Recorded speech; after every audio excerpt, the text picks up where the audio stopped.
Hey Majors, so I'd like to start off with a little biology lesson. When a species finds itself living on an island, it can start to evolve in strange ways based on the different pressures applied by the new environment. This is called island syndrome, and while it can manifest in a lot of ways, the biggest driving force is often a lack of predators. For example, the dodo lost its ability to fly since there was nothing to flee from. The saint killed a field mouse, got twice as big since it no longer had to hide, and with no one around to bully them, the Sardinians started putting maggots in their cheese. Meet kazumarsu, literal translation, rotten cheese.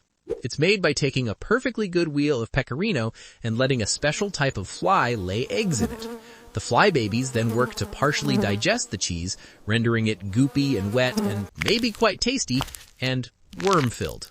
Now, cheese as a concept is already quite suspect. It's clotted milk that you fill with bacteria and mold and let sit for a while. But cheese is safe and delicious. Cheese is my friend. I trust cheese. So my guard would be down around kazumarsu. I've learned to look past cheese's childhood. Strange upbringings are what give them their character. But it turns out, those maggots are still alive, and if you don't chew well enough, they can cause enteric meiosis, which is a fancy term for fly larvae living in your intestines. Symptoms are similar to food poisoning, except with the added psychic pain of knowing that, again, your bowels are full of squiggly new friends. It's for this reason that kazumarsu was banned in the EU and elsewhere. A black market still exists, which is wild, and it's not a small one. In 2019, the illicit kazumarsu trade was estimated to be worth 2 to 3 million euros annually. Personally, I would just do it prohibition style, like definitely don't put these fly eggs on this sumptuous wheel of pecorino, but if you do, you absolutely shouldn't keep it warm and damp for a week.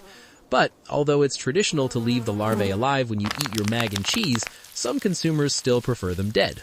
Shockingly, in that case, one puts the cheese in a sealed bag, and when the maggots run out of oxygen, they writhe around and fling themselves all over the place. This is heard as a distinct pitter-patter against the walls of the bag, and when the sound stops, the contents are ready to eat. Like popcorn. Shark fin soup is one most of us have heard of already, mostly in reference to its effect on shark populations and the wastefulness that goes into making it. Until recently, though, I never looked into the nature of the dish itself. I figured, right, the fins are just the only part of the shark worth eating. Big whoop. It's probably not much different from like swordfish. Apparently, though, I had it backwards. Shark fins aren't even meat. They're made almost entirely of cartilage and collagen.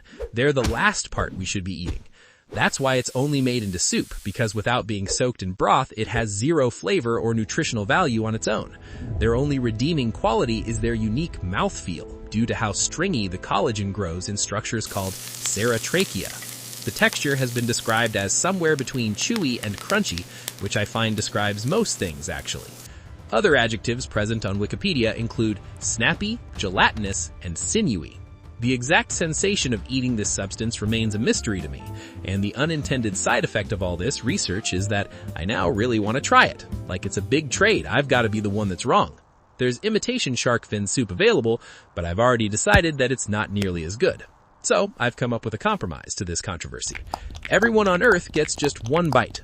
Say there's 10 bites to a fin, 4 fins to a shark, 200 million sharks die, sure, a necessary casualty, but then we can end the practice forever. All done. You can finally rest, Mr. Ming. Anyway, that's all I have for today. Till next time, and thank you for watching.